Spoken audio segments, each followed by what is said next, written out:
Welcome. So today I did want to make a little bit of a different video, just kind of talking about this specific headset. Now I do have the Meta Quest 2,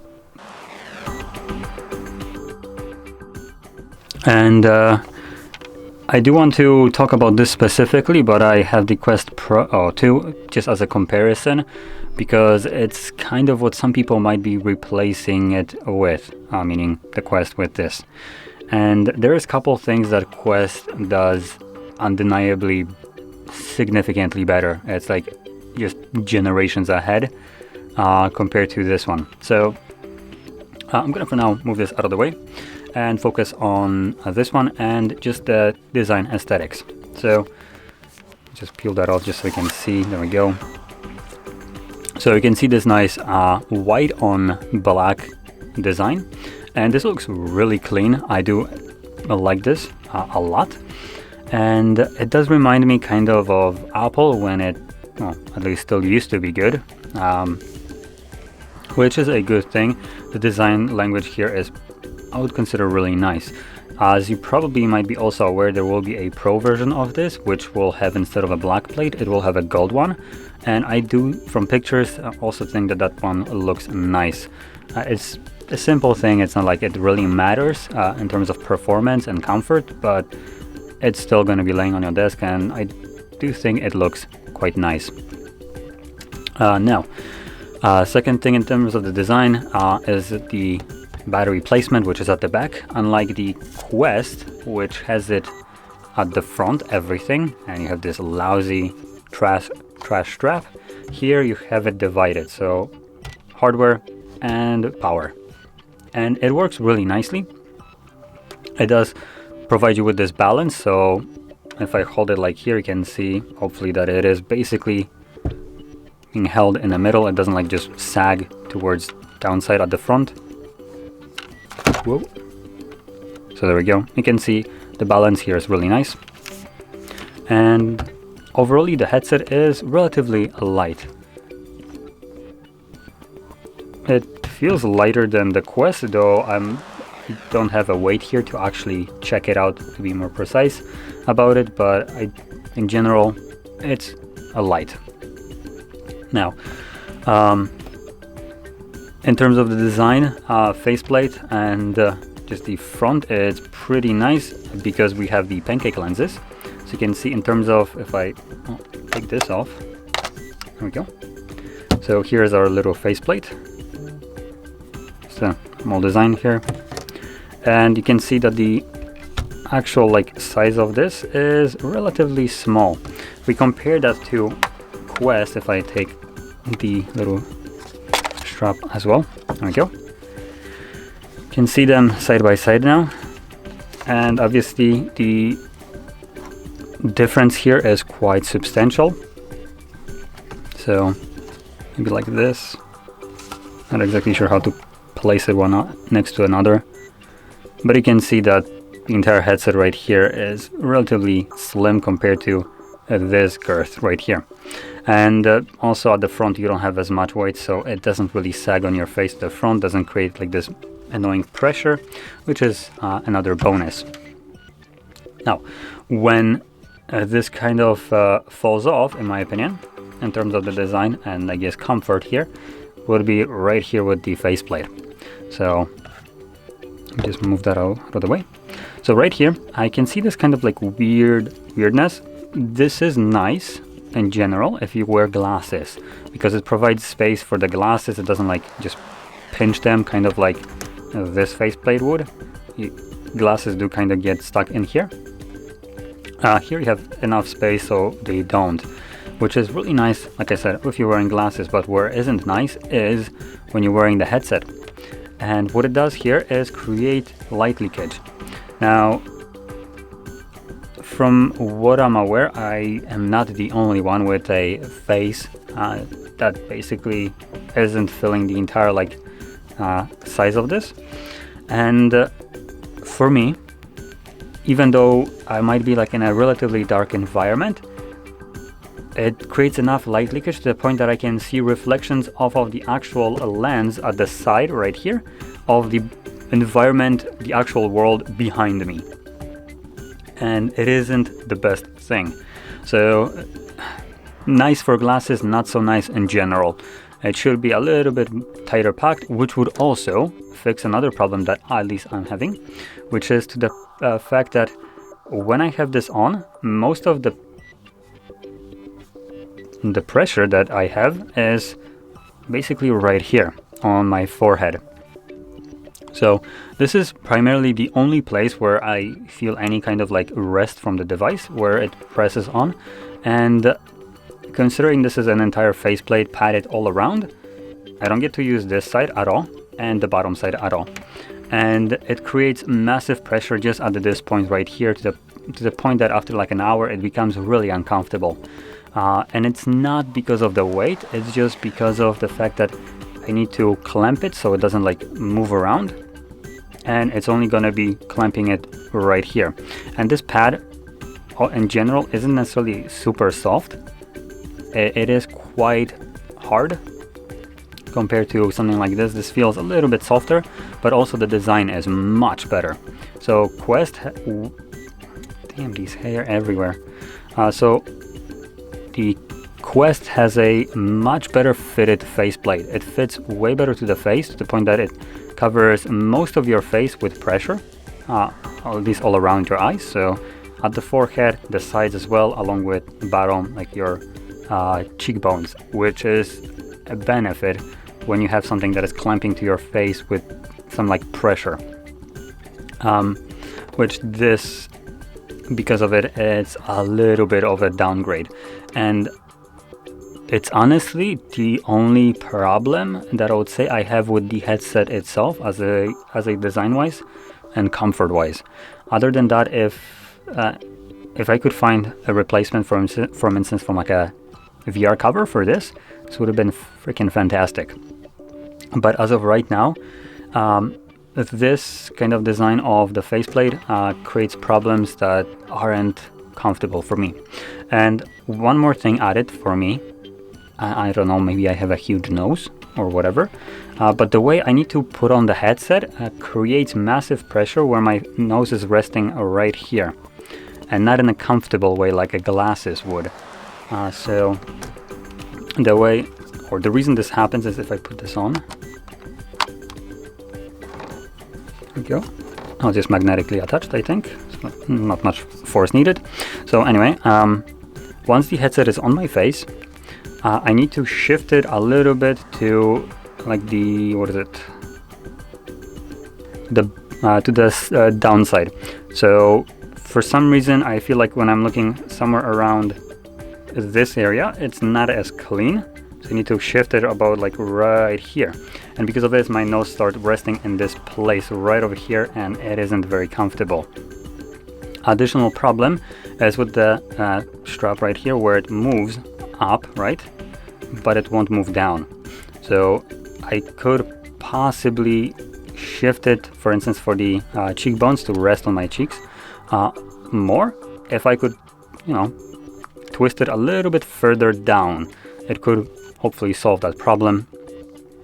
It would probably even amplify the problem with the nose right here and the clearance because of it, but at least it would be a little bit more comfortable here, or well, it would remove the pressure, most of it, from here and spread it more evenly around. So that's one of the design problems. Now when it comes down to comparing it to the Quest, if you ever wore this thing, it's uncomfortable, I would say. It's not uncomfortable for the first like 20 minutes that you wear, but then it does create the pressure just because of the faceplate always pressing or sandwiching your face with straps. I have not used the Elite strap, but from what I've seen, a lot of people upgraded to it. I don't really own a Quest, so this is here just as a showcase. But from what I've seen, the Elite strap does mitigate some of this problem because it's designed kind of similarly to this. But like I said, I don't have it, so not really a way to compare it. But if we compare just the headset itself as it comes, the headset doesn't come with Elite strap, so I'm not gonna really talk about it as though it would be here. And generally, in this case, the Quest is less comfortable in general. This one, in terms of comfort, is relatively comfortable. I can wear it longer, but it creates a bigger problem with just the pressure in a single area, which is, in my opinion, bad. Now, I did already look into this, if anybody's curious, and for instance, on a Thingiverse, you can find already like 3D designs for faceplates that will be replacing this one, and you can then slap a, for instance, VR cover on it with a more comfortable pad, and hopefully that could solve some of the problems that I might be having, or you as well, depending. So yeah. Now, let's talk about next thing, which is the performance of this hardware. So, we're running XR2 chipset, which is the same one in Quest, though Quest has its own software that it's running, as this is running on Android. So what this allows you to do, actually, is install normal APKs. So you can go to like APK Pure, download apps, load them here just from like a USB stick, like this one, with a card, and you can install apps, no problem. It works fine. Cracked, none, I mean, primarily you would have to download it from like a third party like APK Pure, which means all of them are like side-loaded. The reason for this is we don't have a Play Store on this device, so you can install APK files which are from Play Store, but you don't have access to Play Store, so you need to side-load them. And one problem with the APK support is they usually opt into a normal kind of phone orientation. So even though you have a wide view and complete 3D environment, you have a single window kind of like this one, where you have your, for instance, application open, and it's visible just in this kind of format, just straight up. So you don't get this cinematic view that you probably might want to see. For instance, apps like Discord are just stuck in the portrait mode, and obviously Discord would have been way better suited for a landscape. And one more thing is you cannot resize them, and you cannot have multiple apps open on the device, no matter what the app is. If it's APK or native one, you will always have one open, and you can just swap between them. So that's where the portion that I mentioned before that Quest does significantly better. It's the software. Software on Quest is so far ahead that it's not even comparable, I would say. So here you can just kind of open apps. You have a little dock with apps, and I just call it that. There's a couple more features. Obviously you have hand tracking. Let's not talk about it. It's completely atrocious. Here you also have hand tracking. It's working pretty good. It does have like a little wonkiness to it, but compared to this hand tracking just kind of completely F's up.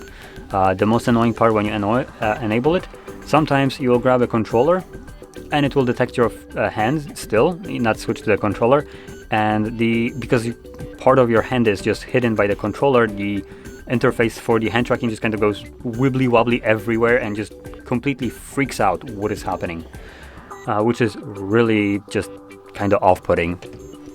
And the control, or the way you control the environment using your hands, is nice. In the Quest you kind of do this kind of thing and you drag around. I can flip it over to go home. Here you kind of have a fist and you just do such a kind of motion like this, which is equivalent of just grabbing something. It's fine, though again the headset just kind of freaks out and doesn't really track correctly. The little pointer just kind of goes everywhere. Most of the time when you're trying to grab a page and, for instance, scroll from side to side, the lack of precision from it, where it just kind of like shakes all around because it can't really detect your hand like fully. If you're trying to go side to side, because of the shake, it just starts going up and down. And you need to let it go and then grab it again and try to go from side to side. It's quite annoying. Here, you don't have that big of a problem with hand tracking. It works pretty good. Another thing you can do is have multiple apps open, which again, pretty nice. One more thing that a Quest has over just every other competition is the implementation of, for instance, like keyboard. So if you have a supported keyboard, you can have it rendered into the actual environment and just set up like a desk. where you can have multiple windows open and use your keyboard, see it in front of you, and have it physically on your desk as an example. Here we have very limited functionality of the actual like environment and the software side. So software side needs decent amount of work on here to come like relatively close to this. This is one of the biggest downsides of the Pico 4, the software side. And if the software side would improve, boy oh boy would this be an outstanding device. Just a simple idea that you can use your normal apps that you have like on your Android on this device allows you to have virtually like a virtual world where you can still do everything that you normally do on your phone, but just on a much bigger screen. You can watch Netflix, videos, whatever the heck you want. It's accessible here, it's easy and without a problem. But what it's holding it back is the software that is running it and the limitations of it, as lack of, for instance, multi-app support, that you would have two apps open, or resizing of those apps. Just it could be great, but it's lacking at the moment. So there we go. Now next thing, let's touch upon the controllers. So here we have a Pico controller. In terms of tracking, I haven't encountered any problems. Also, if you have two of them and you're using them, rarely will you ever encounter that you hit the rings together. Like right now, kind of touch them at the bottom, but still you're already too close, I would say. And if you shift it a little bit so you can get it closer, again, your fingers collide together. So that's nice. Obviously, here you do have a little bit of a, arch that kind of prevents you from getting closer, but I don't think in VR you will ever have the need. When it comes down, for instance, like reloading guns, when you grab it, for instance, if you would imagine that there is a gun right here, you can grab it no problem. You will never interfere with it. I never had a problem. But where I do have a problem is with the actual shape of the controller, or the placement of the buttons, how far apart. So at the first glance it looks fine, but if you want to have your finger on both of the buttons, so the A and B, as you would normally do, and your right here, your thumb, you'll see that my middle finger is misplaced from the grip, like quite severely misplaced. Now if I fix this up so I can grip it correctly, which would be kind of like this, right? So now this would be the correct kind of way of holding it, and comfortable. But you can see that my finger is now like completely over the buttons. Like they're just designed for like children's hands. So I'd have to do this kind of like weird, movement, just not very comfortable one, where I just need to shift just entire like hand controller to get into it. Again, here, not the best. When we compare it to Quest controller, which is almost the same as, for instance, like Rift S and so on, more comfortable, way better spaced. So holding it normally, thumb over both of the fingers, or over both of the buttons. Trying to kind of show it, but you can basically see it. And obviously thumbstick, again, perfectly positioned.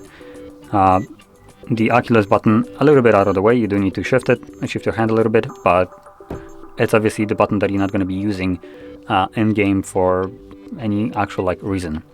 So in general, this is better. Also, when gripping, I don't need to grip it in a weird way where I also press the trigger here. For some reason, when gripping it, I feel like I don't have enough space, and like, I don't know, press it a little bit, the actual trigger. And one more thing, the trigger right here is huge.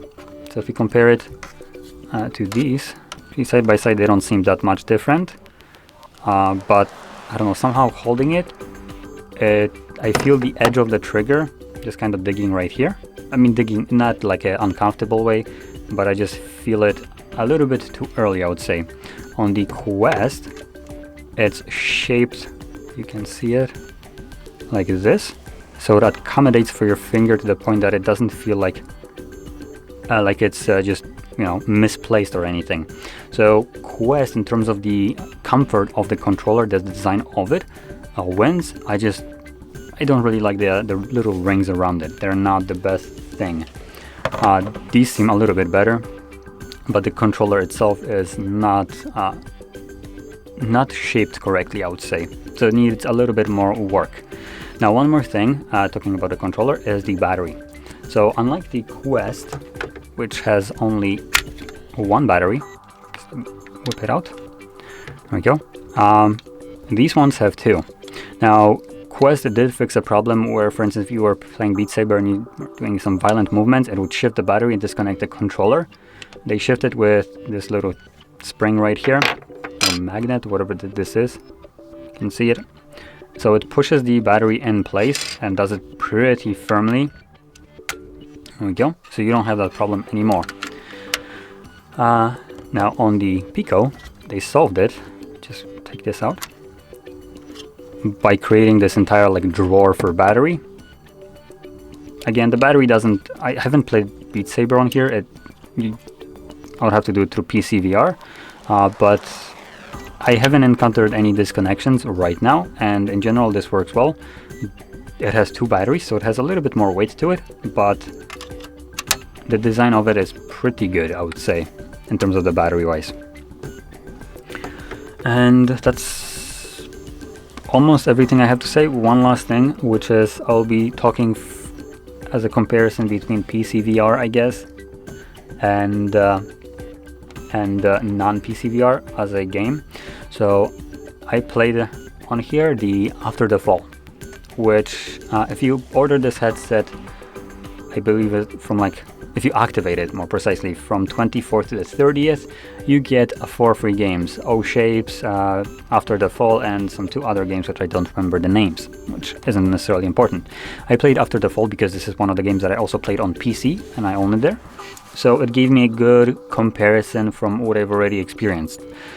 And one thing that I'll mention is the performance was decent, but I did encounter stuttering in the game. I'm not sure if this is the same case for Quest. I haven't played it.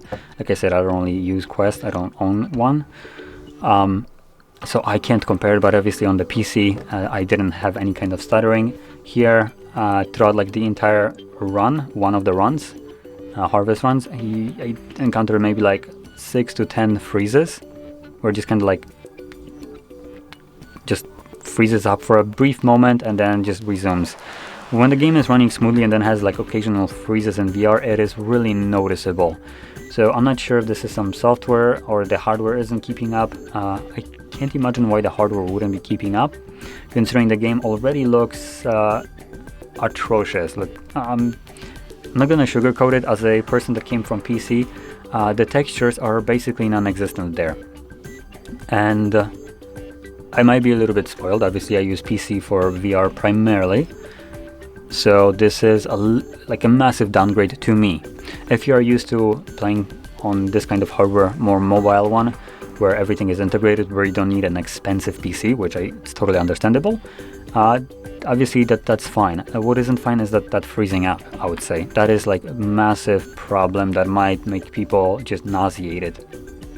So I just wanted to point it out. Now, I haven't tested any other games, so I don't know if this is a game problem, a hardware problem, or software problem. So not much insight here for you.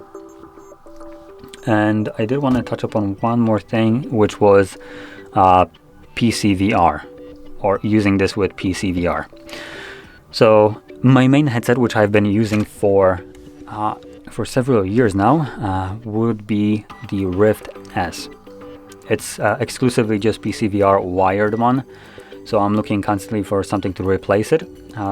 And one of the benefits of that is the massive comfort that I have from it. It has the little face shield right here, where most of the weight of the headset and clamping force is distributed on your top of your forehead, removing most of the pressure that we have from here, meaning your forehead a little bit lower, above your eyes, your cheeks, and it just places it right above your forehead, distributed nicely, just this entire kind of thing that clamps onto your top of your head.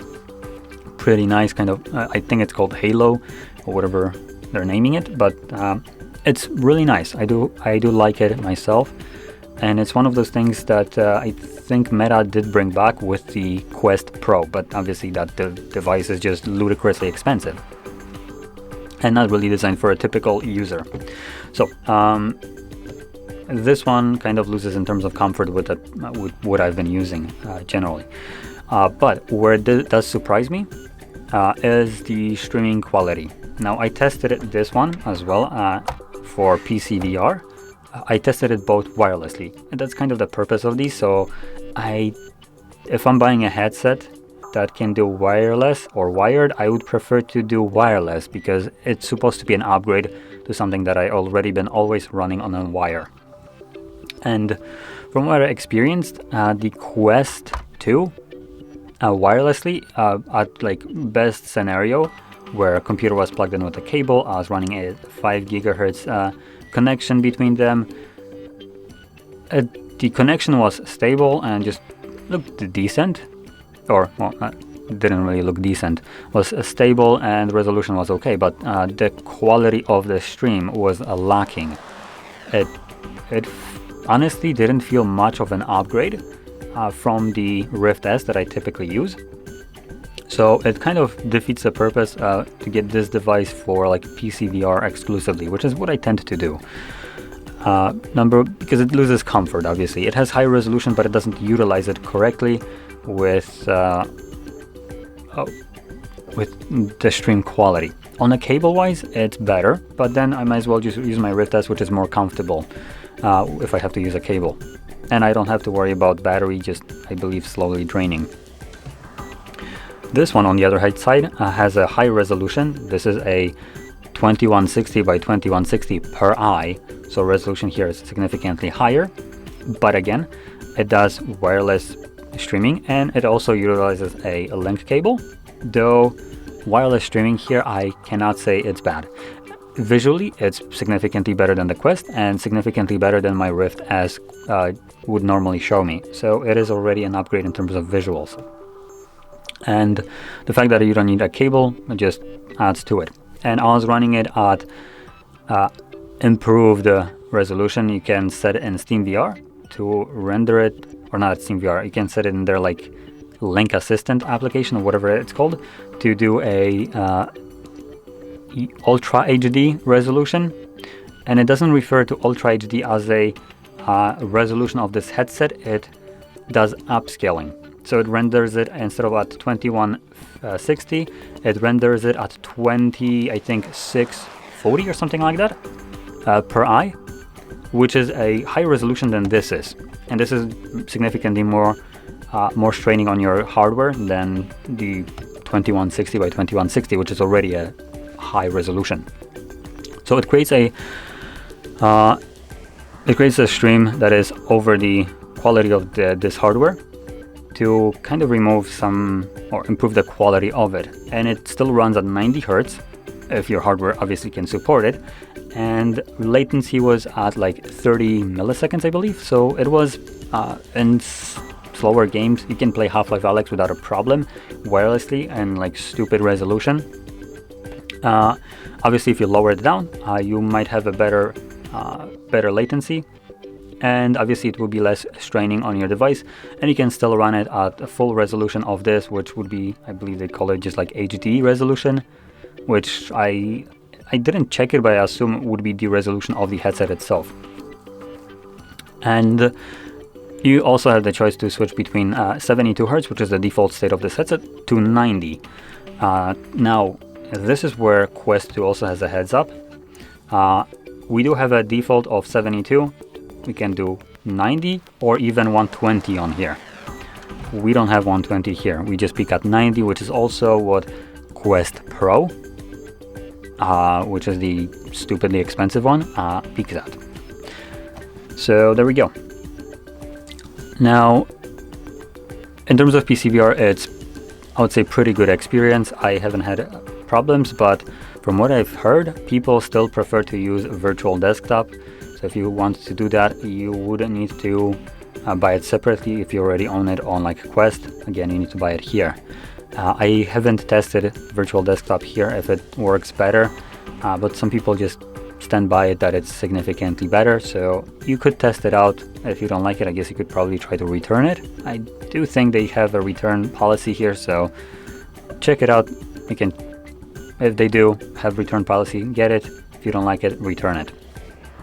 Now, what else is there to say? I'm going to touch upon one more thing, or two more things, if I remember what the second one that I wanted to talk about was, which is the lenses. So obviously we have the Pancake lenses, but they have a motorized IPD adjustment. Now, for me, one of the things with motorized IPD adjustment was it's okay, though I don't really see much of a difference in adjusting it. They have like this weird circle and then like a couple bigger circles around that dot, and it tells you to adjust it till the image is clear. I mean, if you're looking through the lenses correctly, no matter what the IPD will be, it's usually clear. So that can span for me between like 50 something or 58, I believe, all the way to like 68, which is not comfortable to look at, but in all cases I can see it clearly. So the IPD adjustment is kind of, for me, I could never figure out what the correct placement is. But what I did figure out, if I lower it too much, the lenses get too close and they pinch my nose. It's just kind of hilarious. So there we go. And I know what I wanted to say last, which is the existence or knowledge of upcoming Pico 4 Pro. So this headset is already pretty good, and if you don't have option to wait for anything newer, then it's a really good pickup. Now, it might not be as good, for instance, as Quest in terms of software. In terms of hardware, I would say it's as good, if not better, because of the Pancake lenses. And if you're wondering or thinking about picking up this, maybe waiting, I'm gonna just kind of give you an insight on what you could be waiting for. So, you already know everything about this. Pico 4 Pro is basically all of this that you have for a little bit higher price tag, but it has eye tracking. It will use that eye tracking to automatically adjust IPD for you. And also, if you're using your headset also for PC VR, if you have an RTX GPU as an example, you can enable SSVR, which allows you to utilize foveated rendering, meaning the game will be rendered fully only where you're looking at, removing massive amounts of strain from your GPU. Now, you do need an RTX for it, but it should work pretty well. And obviously some games might be utilizing that as well in the future, meaning you can get way more out of the XR2 chip that you do right now. Now, there will also be released a Quest 3, or whatever will be the name of it, which leaks suggest it will be somewhere in the year 2023. So I would presume it's going to be at the end of it, at the next like Meta Connect conference, kind of like the Quest Pro was released now. So it's still close to a year till the third Oculus Quest 3 releases, though Quest 3 leaks suggest it will not have eye tracking, which is a massive bummer, I would say. But it will be running a newer processor, the Snapdragon XR2 Gen 2. So it should be an upgraded version of it, a better version, newer one. So yeah, so those are the two headsets that I would probably consider. I will probably be leaning towards the Pico 4 Pro, just because I really want that eye tracking, which is something that Meta included in their stupidly expensive headset, but decided to, I guess, not include in the Quest 3, which, like I said, these are just rumors. It might be that Meta includes it. I have no clue. So like I said, take it with a grain of salt. These are all just rumors, leaks. But what isn't a leak is that Pico 4 Pro will be coming with a headset that has eye tracking. So that is something that I know for sure, and that is something that I would be interested in.